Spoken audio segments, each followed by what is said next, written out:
A president and his agenda under assault on two fronts.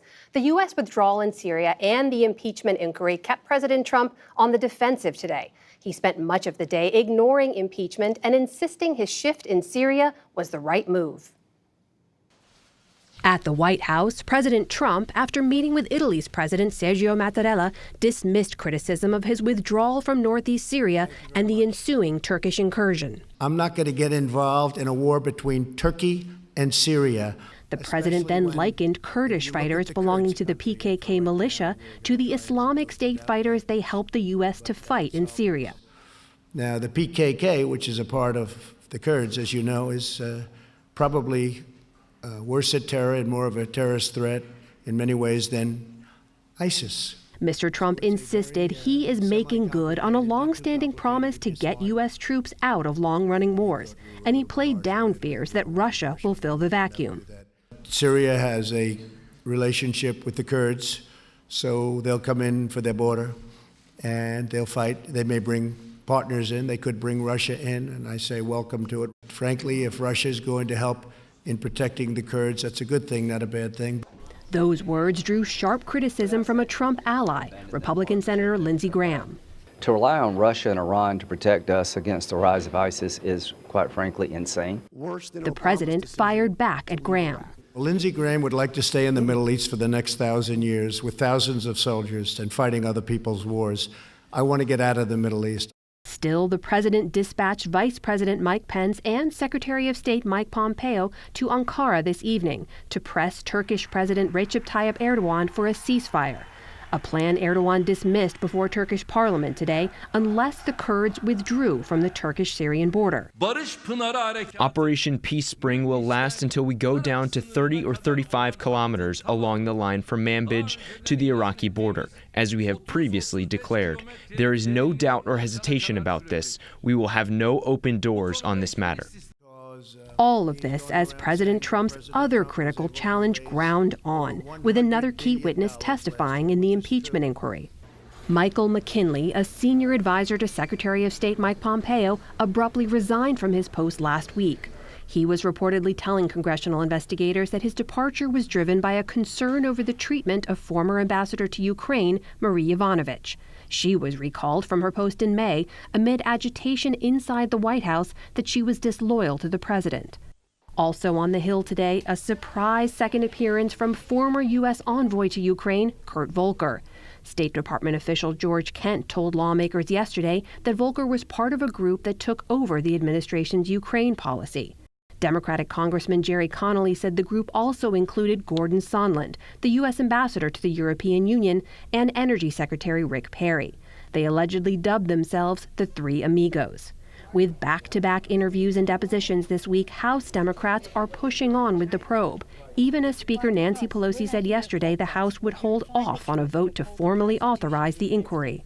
Today, House Republicans again accused Democrats of running an unfair process. House Minority Leader Kevin McCarthy said they're being denied access to closed testimony and transcripts. Somehow we're supposed to trust what comes out of that? And they deny members of Congress who are lent the power and the voice of the American public to even read what goes on. They deny members of Congress from even the ability to sit inside that committee. The investigation continues tomorrow with Ambassador Sondland testifying behind closed doors. Both impeachment and Syria converged at a late afternoon White House meeting where Mr. Trump clashed with top Democrats after a bipartisan vote in the House condemned his action in Syria. Have Pelosi. I think the president was very shaken up by the fact that 354, I have to make sure I had the number correct, and that means a big majority of the Republicans voted. Thank you. Go ahead. What we witnessed on the part of the president was a meltdown.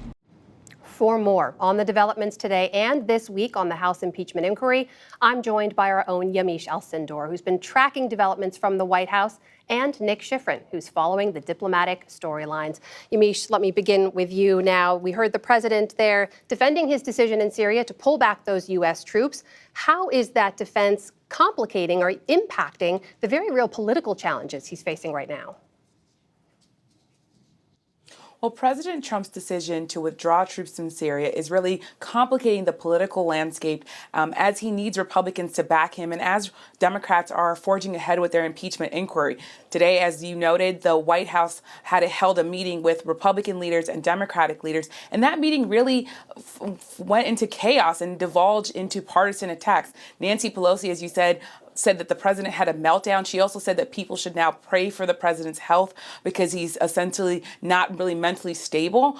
Chuck Schumer also said that the president was attacking Nancy Pelosi, calling her a third-grade politician. The White House, though, is pushing back on that. The White House is saying that President Trump was actually very measured and that Democrats walked out of the meeting and that they didn't really get the work done that they were there to have. But all of this is really because President Trump is feeling very, very anxious about the fact that the House overwhelmingly voted in a bipartisan way to condemn his actions in Syria. Yamiche, that meeting we just talked about was late today, this afternoon at the White House. Also late today, you got your hands on a letter that President Trump sent to President Erdogan of Turkey. Tell us about what was in that letter and what kind of response it's getting, especially from members of the president's own party. Well, again, the president is really alienating and angering Republicans at a time when he critically needs Republicans on the Hill, in the House and the Senate to be on his side because of this impeachment inquiry. I want to read what the president released today. It's a letter to the president of Turkey dated October 9th.